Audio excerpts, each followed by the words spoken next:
एक दिन शिवानी और प्रज्ञा रसोई में खाना बना रही होती है। तभी प्रज्ञा को रसोई में एक चूहा दिखता है और वो जोर से चिल्ला पड़ती है, दीदी वो देखो चूहा। वो डर के स्लैब पर चढ़ जाती है। अरे चूहा ही तो है, तू तो ऐसे डर रही है जैसे तूने कोई भूत देख लिया हो। कितनी डरपोक है तू भी ना प्रज्ञा। अब ज्यादा हंसो मत दीदी, हर इंसान को किसी न किसी चीज से डर लगता है। लगता होगा, पर मुझे तो किसी चीज से डर नहीं लगता।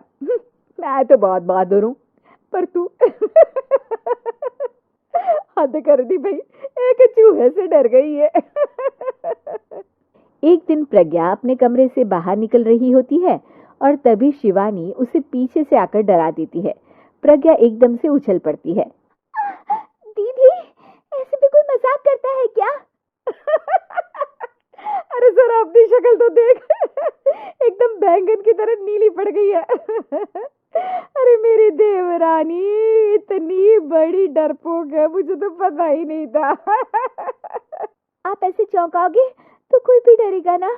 अरे नाना, कोई बहाना अब काम नहीं आएगा। आज से ना तुम्हारा नाम है डरपोक प्रज्ञा।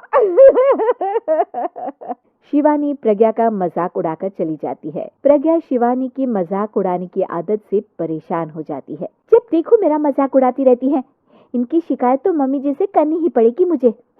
प्रज्ञा अपनी सास के पास जाती है और उन्हें सारी बात बताती है कि किस तरह उसकी जेठानी उसके डर का मजाक उड़ाती है। ओहो, तो बड़ी बहू को बड़ा घमंड है अपनी बहादुरी पर। कोई नहीं, अभी उसका घमंड तोड़ देते हैं। मेरे पास एक तरकीब है छोटी बहू, एक काम कर तू। प्रज्ञा की सास उसे अपनी जेठानी को डराने का प्लान बताती है। ये तो बहुत अच्छा आइडिया है मम्मी जी। क्या बात है, आइडिया सुनकर लग रहा है कि आप अपने बचपन में काफी शरारती रही होंगी मम्मी जी।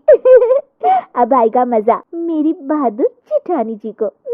प्रज्ञा अपनी जेठानी को डराने का एक प्लान बनाती है। रात में वो शिवानी के पास जाती है और कहती है, दीदी मुझे ना बहुत डर लग रहा है। क्या हुआ मेरी डरपोक देवरानी?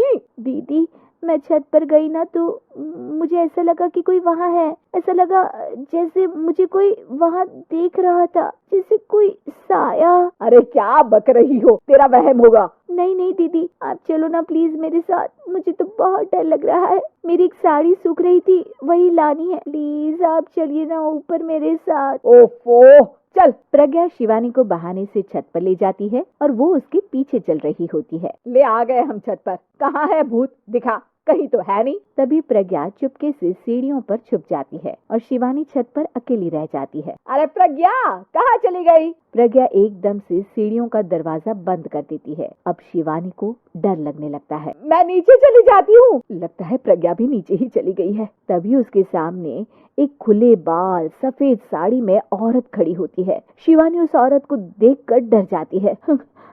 हाल तू जलाल तू भाई भला को टाल तू, हाल तू जलाल तू भाई भला को टाल तू।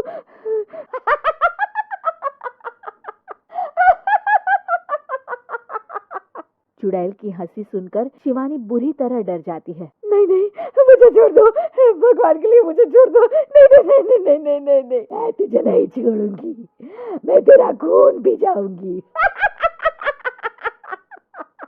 तभी चुड़ैल की हंसी उसकी सास की हंसी में बदल जाती है।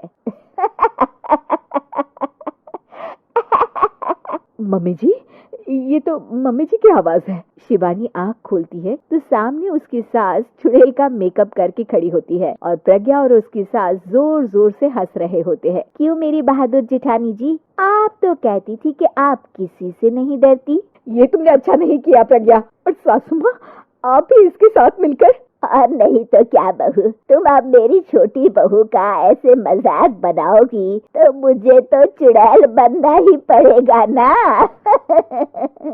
प्रज्ञा और उसकी सास और जोर जोर से हंसने लगते हैं और शिवानी गुस्से में नीचे चली जाती है।